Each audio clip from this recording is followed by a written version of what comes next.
કડીના નંદાસણના ઇન્દિરાનગરમાં ઘર આગળ પાર્ક કરેલ એક્ટિવા સળગાવી દેતા ફરિયાદ. કડીના નંદાસણમાં આવેલા ઇન્દિરાનગરમાં જૂની અદાવતને ધ્યાને રાખી એક્ટિવા સળગાવી દેવાની ઘટના સામે આવી છે. રાત્રે પરિવાર જમીને બેઠો હતો ત્યારે અગાઉની અદાવતને ધ્યાને રાખી પ્રવીણભાઈ મકવાણે આવીને કહેલ કે ઝઘડો પતાવી દેવો છે, નહીં પતાતો તને જીવતો સળગાવી દઈશું કહી ગાળાગાળી કરી ત્યાંથી જતા રહેલા. બાદમાં 26 તારીખની રાત્રે 1 વાગ્યાની આસપાસ ફરિયાદી સુરેશભાઈની દીકરી જાગી જતા ઘર આગળ એક્ટિવા સળગતું જોતા સમગ્ર મામલે ફરિયાદ આપી હતી. અહેવાલ અજુ ઠાકોર, કડી. બોલ. હાલો, આજથી 15 દિવસ પહેલા અમે ફરિયાદી આપેલી નંદાસણ પોલીસ સ્ટેશનમાં.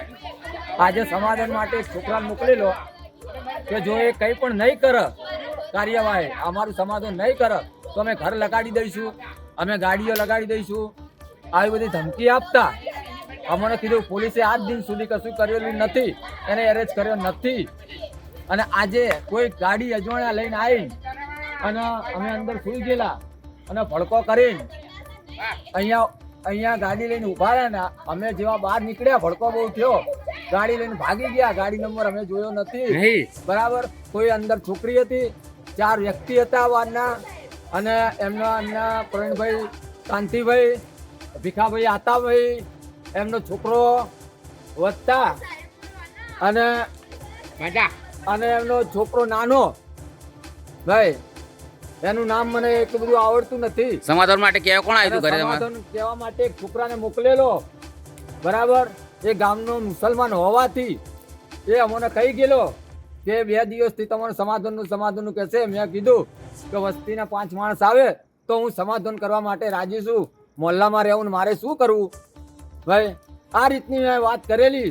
એ છોકરો એમના ગયો ઘરે ગયો એટલે કીધું કે વસ્તીના 5 માણસ લઈને કે તમે જાઓ તો એ ભાઈ સમાધાન કરવા માટે રાજી હ કે મારે બાળ બચ્ચા હ, બરાબર, નાના હ, અને અમે આર્થિક પરિસ્થિતિ રીતે બહુ ગરીબ હોવાથી અમારું પોલીસ કોઈ પણ સાંભળ્યું નથી. આ વિષયમાં અમારા ભાઈને લાકડી મારતા અમે દવાખાને દાખલ કરેલા.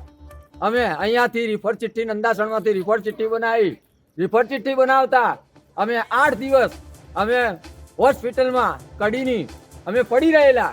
પણ તે છતાં અમે આ પોલીસના વારંવાર કહેવાથી કે આ ભાઈ માથા ભારે હોવાથી આ ભાઈની ધરપકડ કરો. તમે આ ભાઈની ધરપકડ ના કરવાથી અમારે આજે નુકસાન વેઠવું પડે છે.